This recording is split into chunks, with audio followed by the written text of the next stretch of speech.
mission catholique de Membe est assez récente. Elle a été fondée en 1955 et érigée comme paroisse en 1958, donc du moment de la fondation et en l'entrée en action. Et elle a été fondée par la mission Mapangu. Mapangu est une ancienne mission de 1926. C'est une très belle mission construite par les scotistes et c'est dans la partie du Kasaï occidental. Ce sont donc les Oblats qui ont fondé cette mission et construite en quelques années. Et c'est vraiment une très belle mission pour le moment, avec 3 Oblats. Il y a le père Gérard Delbecque, il y a le père Roland Guichiou, l'Oblat congolais, et moi, Père Léon. Et puis nous avons aussi un scolastique, un Oblat en formation qui fait une année de régence. Notre action et nos activités portent surtout sur 5 points. Je pourrais dire, c'est un peu actuel, on parle au Congo de 5 chantiers. Pour nous, nos chantiers, c'est tout d'abord la qualité de l'enseignement. Donc dans nos écoles qui sont de la Convention, les écoles de la Convention catholique, nous cherchons à vraiment améliorer l'enseignement, donner un enseignement et une éducation de qualité, une éducation humaine et dans notre perspective aussi une éducation chrétienne. C'est Jean-Paul II. C'est l'idée de Jean-Paul II. Donc deuxième point, à la mission, nous avons un centre hospitalier avec un médecin et une équipe d'infirmiers. Et dans les villages, il y a des dispensaires. Dans quelques villages, dans quelques centres, il y a encore manque de dispensaires pour que les gens aient vite les premiers soins nécessaires. Comme troisième point de notre activité, c'est l'habitat, je peux dire. Nous sommes en train de construire des maisons pour le personnel enseignant et le personnel médical, mais ces constructions vont lentement pour avoir le matériel sur place. Et puis nous sommes aussi devant l'obligation de réfectionner, restaurer des anciennes constructions. Comme quatrième point, c'est l'aspect de formation en agriculture, spécialement le jardinage. Et puis, tout cela est chapeauté par le but même de notre présence et de notre activité, l'évangélisation, porter la bonne nouvelle aux gens, et cela se fait par moyen des communautés ecclésiales vivantes de base que nous avons et à la mission et dans chaque village où nous partons.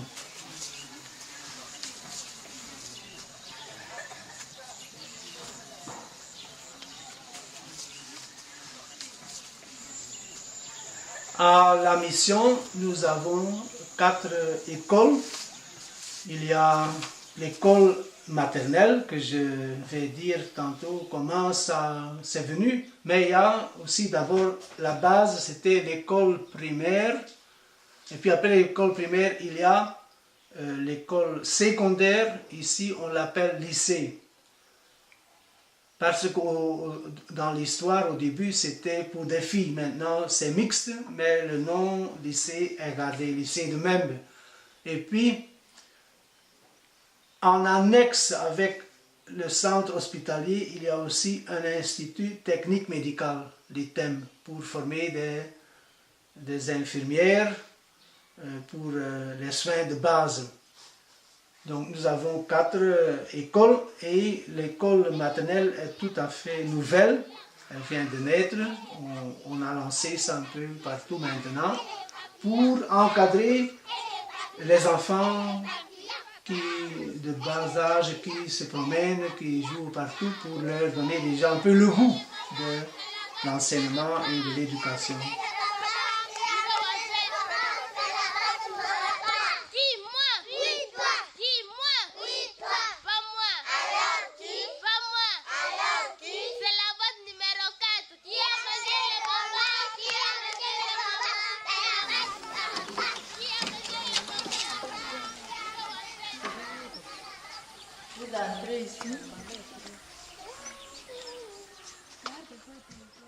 La personne qui vous parle, c'est la directrice de l'école maternelle Abbé Gilbert Mouaha à Mwembe. Je réponds au nom de Mbangu Mihaha Emilienne. C'est une nouvelle école qui n'est pas mécanisée. Elle est pauvre. C'est tout.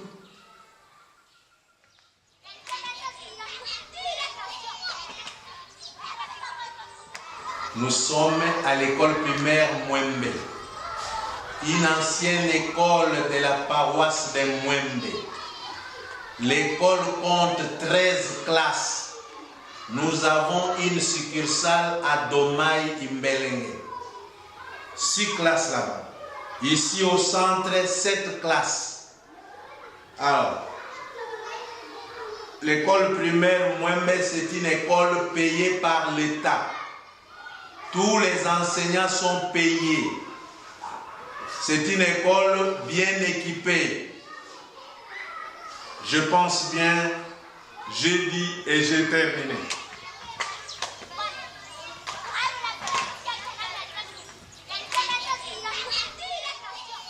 L'école primaire est bien peuplée, il y a beaucoup d'enfants et l'enseignement, sont les branches, c'est le programme, je peux dire, universel. L'enseignement est donné en français et les enfants donc, commencent à l'âge de 6 ans jusqu'à 12 ans. Donc ça c'est après, tout de suite après, ils continuent avec l'école secondaire. Nous avons dit c'est grand-père. Reprenez. Grand-père. Grand-père.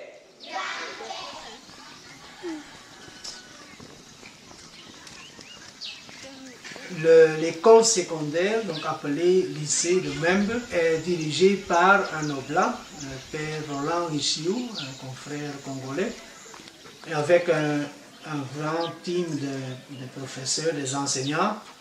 Et il y a un bon esprit, les enfants s'engagent bien dans toutes les activités de l'école et on voit que vraiment c'est une école qui est florissante. Le lycée de Mwembe, là où nous nous trouvons, avait été créé d'abord comme une école ménagère par les sœurs de Saint-Vincent de Paul. Parce qu'à ce moment-là, les jeunes africaines n'avaient pas une grande éducation et pour les aider, il fallait créer une structure, une école pour des ménagères. Et c'est petit à petit que l'école ou l'école ménagère est devenue un cycle d'orientation. C'est une école conventionnée catholique, c'est-à-dire c'est une école du diocèse, même si c'est l'État qui gère, même si c'est l'État qui est le propriétaire, mais c'est le diocèse qui gère. Et ici, ce sont les missionnaires Oblats de Marie Immaculée qui la dirigent. Nous avons comme objectif de donner d'abord une éducation catholique, comme l'Église le veut, une bonne formation humaine, et pour que tous ceux qui sortent d'ici soient utiles au pays et à l'Église. Voilà donc notre objectif et nous espérons que Dieu nous aidera pour y arriver.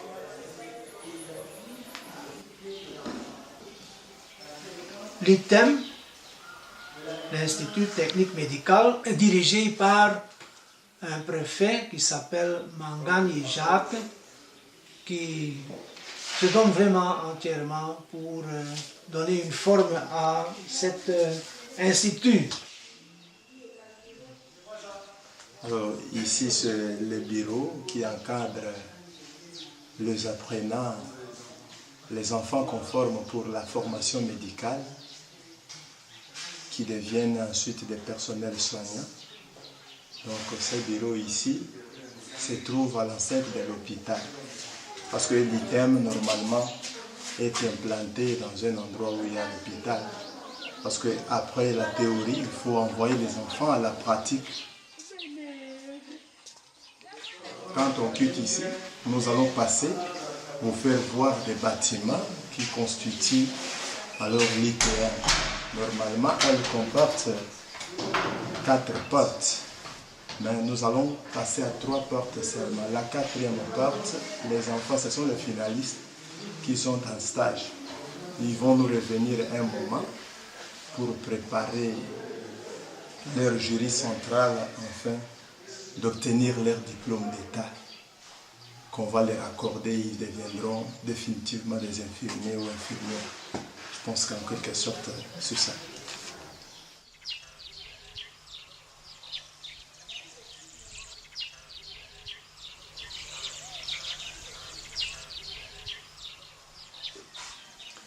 Le centre hospitalier de Mwembe a déjà une longue histoire.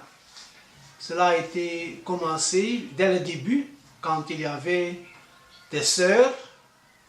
Après les sœurs, ce sont les demoiselles, les aides laïques, qui ont continué. Et puis, maintenant, donc, il y a un docteur avec un staff, tout un team des infirmiers et des infirmières, avec toutes les activités que chacune a à accomplir.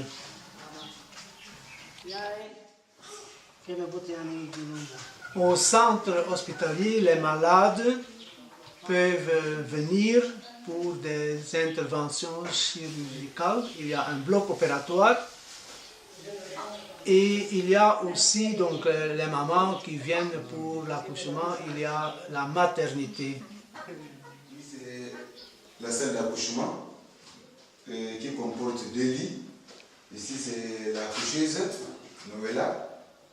Alors derrière le père Léon là-bas il y a le pèse bébé. Et puis il y a un lavabo là-bas pour l'hygiène de la salle et tout comme ça. En plus, comme c'est normal, c'est nécessaire, il y a un laboratoire, où travaille un laborantin, et il y a aussi une pharmacie. Alors, c'est le pharmacien. Bonjour. L'infirmier Martin. Bonjour. Bonjour. Ici, Père, nous déposons les médicaments injectables. Tout ce qui concerne l'injection. Nous déposons ici des médicaments injectables, des réactifs de laboratoire. Nous mettons ça là-bas, des réactifs de laboratoire ici. Ce sont des réactifs. Ici, nous mettons des médicaments buvables. Bien équipé. Ah, pas bien, Père. Il n'y a pas... Ce n'est pas bien équipé, Père. Il n'y a rien. Il n'y a rien. Il n'y a rien.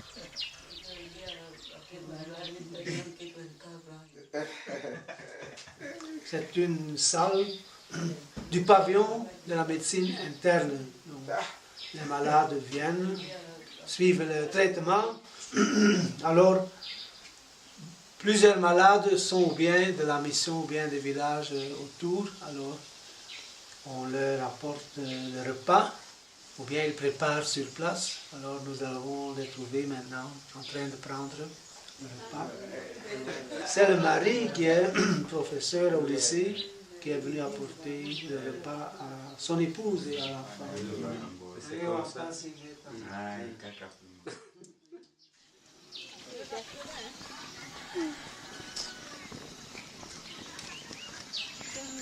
Sur le plan du développement, nous avons surtout deux grands aspects.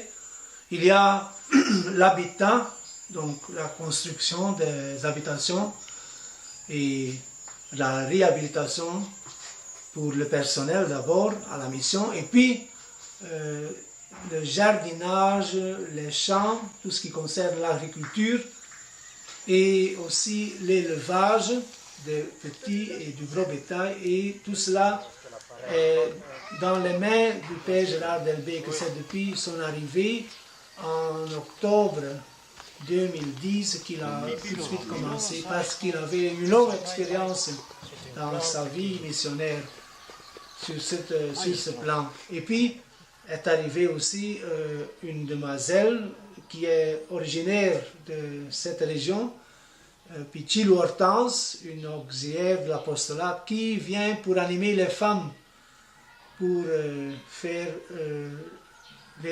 l'agriculture, surtout par exemple le soja, mais l'initiateur est surtout le père Gérard qui a lancé ces activités de développement.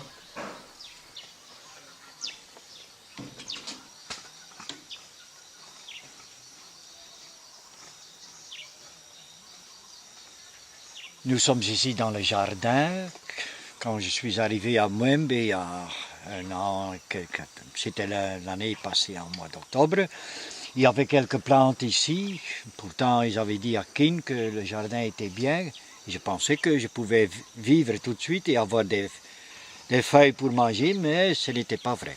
C'est pour cela que je me suis directement en œuvre pour avoir au moins des légumes, pour que ne pas couper, parce que acheter des légumes, ça c'est une autre. Il faut que nous vivons de nos propres mains. Mais entre-temps, après un an, ça a grandi à cause que les gens sont venus, et qui était tout à étonnant pour moi, que les gens sont venus pour demander acheter des légumes. Je dis, bon, à moi-même, je n'ai jamais eu ça depuis que je suis 40 ans ici au Congo. Et voilà, maintenant, j'ai engagé un garçon qui travaille. Et maintenant, nous avons des légumes assez pour que tout le monde qui veut acheter, ils peuvent venir.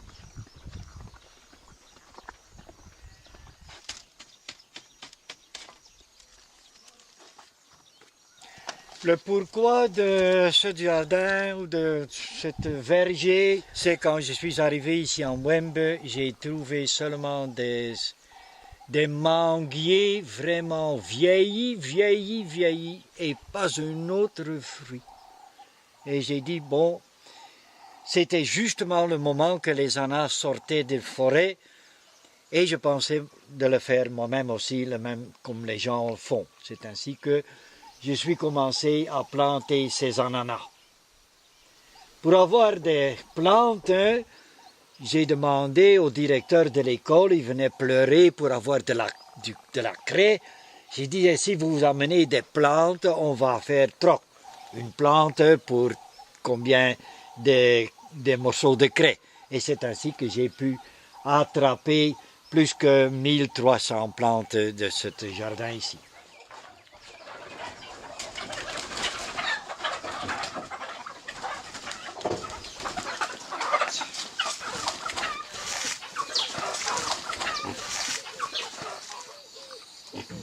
Le but de ce bâtiment que vous voyez ici devant vous, c'était pour que les gens puissent amener une ou deux bêtes qui seront soignées à la mission, pour que plus tard leurs bêtes peuvent rentrer chez eux, parce qu'ils n'ont pas toujours les moyens pour faire un bon loupang ou une bonne clôture. C'est le problème que nous avons ici à la mission. Les bêtes sont presque toutes les semaines dehors. Et là, tout le monde rouspète parce que devant leur maison ou derrière et dans leur champ, il y a des choses qui se passent et que les gens ne sont pas d'accord. Comme ça, je suis commencé à faire ce projet pour que les gens puissent commencer un peu à la fois. Pour plus tard, ils auront aussi une clôture, une porcherie pour dire que voilà, nous sommes maintenant un peu plus tranquilles dans le village et nous n'embêterons plus les gens. Nous avons terminé avec le porc. Maintenant, nous allons trouver les vaches. Oui. Merci beaucoup.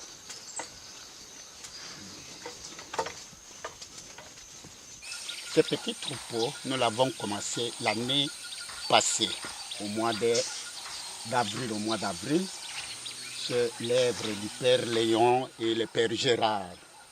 Ils ont voulu mettre ces troupeaux ici puisqu'il y a la carence d'alimenteurs. C'est pourquoi ils m'ont donné un peu d'argent. Je suis allé dans l'autre province pour acheter ça. Et après, ils ont vu que la population aussi peut mettre quelque chose. Nous avons des bêtes de certaines personnes ici. Il y a 5 personnes qui sont venues mettre leurs petits bêtes ici. Bon, nous les suivons très bien, nous les encadrons, nous les soignons, mais ces personnes-là viennent payer l'impôt pour payer les bouviers, pour faire ceci. Bon. Nous espérons que l'année prochaine, nous aurons des veaux. Jusqu'à présent, nous n'avons pas encore eu de veaux. Seulement l'année prochaine. Non, entre cette année, depuis janvier, février, mars, nous commencerons à avoir des veaux, à avoir des naissances.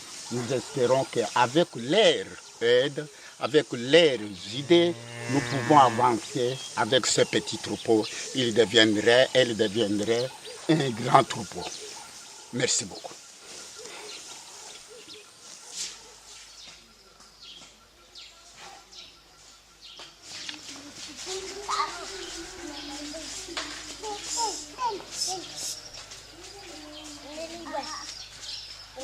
L'autre aspect de développement, c'est l'habitat.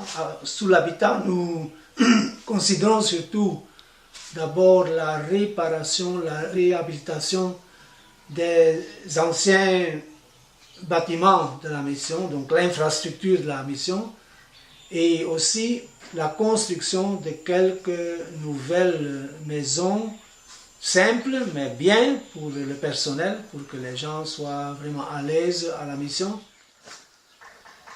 Nous avons la maison d'habitation de notre communauté et cette maison a besoin aussi d'être réfectionnée. Nous l'avons déjà fait du côté de l'avant, ici nous sommes derrière la maison.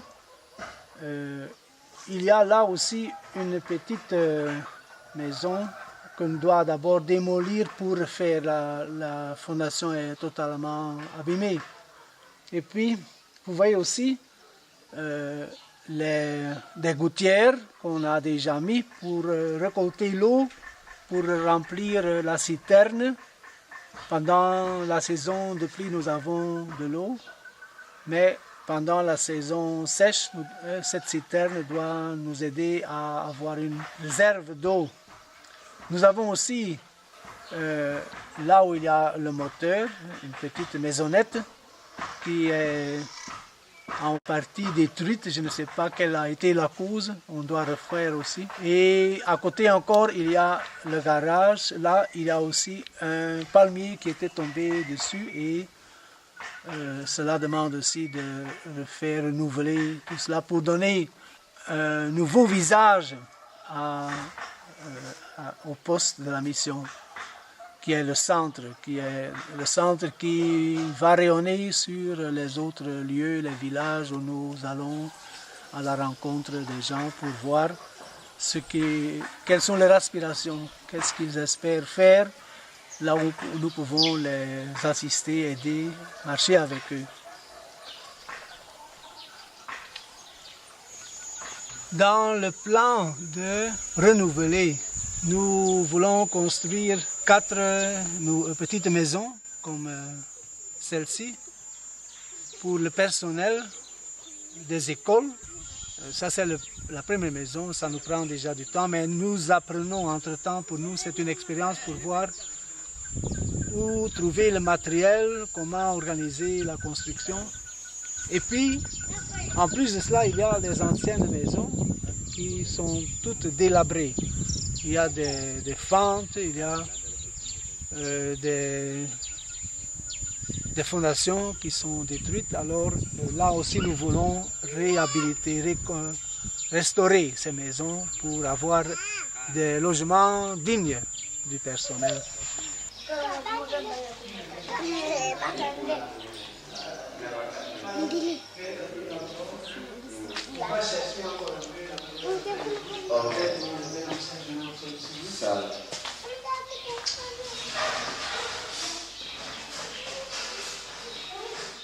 Partout, il y a des lieux, des endroits un peu abandonnés depuis quelque temps, mais comme nous avons carence des habitations pour le personnel de la mission, nous essayons de réfectionner, de peindre, de mettre en bon état pour accueillir les gens qui viennent pour le travail à la mission.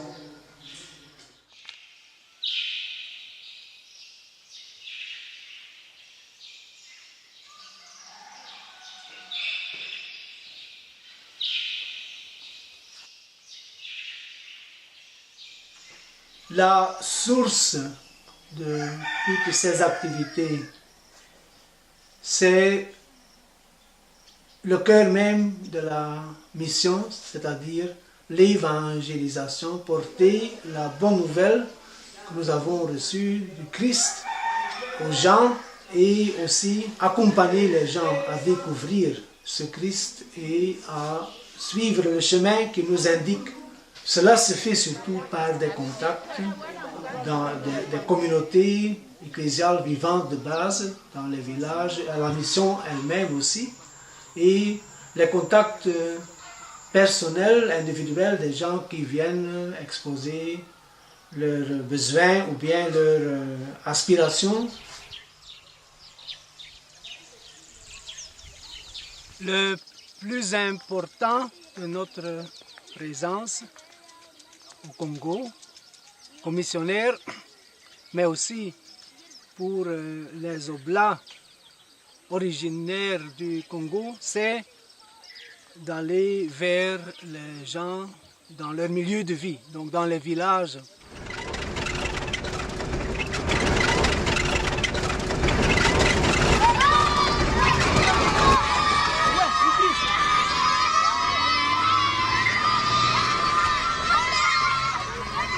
Pour Mwembe, nous avons 36 villages à visiter. Et des visites pareilles, on le fait en une fois, ça veut dire qu'on est une semaine à 10 jours, parfois 2 semaines en route. Et on se déplace là où c'est possible par le véhicule. Là où c'est pas accessible avec un véhicule, parfois en partie avec une moto. Et aussi en partie à pied. On continue à pied à travers des sentiers, à travers la forêt. Et aussi les autres villages qui sont au bord des rivières, la rivière Kassai et la rivière Katembo, ou l'Orange comme on l'appelle, c'est par pirogue. Ce travail est vraiment fascinant parce que on sait que les gens sont isolés. Leur vie est marquée par une grande solitude. Pour nous qui connaissons la vie moderne, où il y a tous les moyens, les gens sont restés vraiment dans des conditions de vie ancestrales. Alors, ils sont très heureux de recevoir la visite du prêtre ou de l'agent pastoral. Quand nous sommes là, les nécessiteux, les gens qui sont malades, les gens qui ont des problèmes viennent nous parler, voir, chercher avec nous une solution. Mais la grande activité, c'est la célébration de l'Eucharistie. Et on voit aussi dans ces villages que les gens ont l'habitude de prier le dimanche avec leur catéchiste parce que partout il y a une bonne chorale et les gens sont très animés dans la célébration.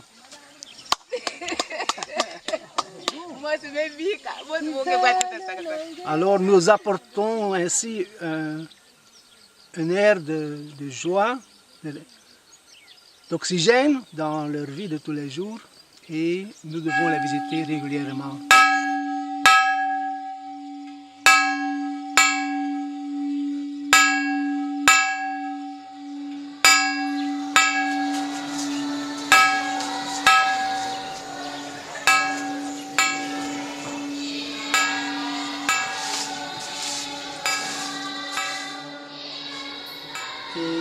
Donc c'est surtout une présence active au milieu de la population. Et beaucoup de gens sont attirés par ces activités propres de l'Église. Et l'Église est très proche des gens. Et c'est cela qui fait notre joie et aussi ce qui nous porte à continuer toujours dans cet élan.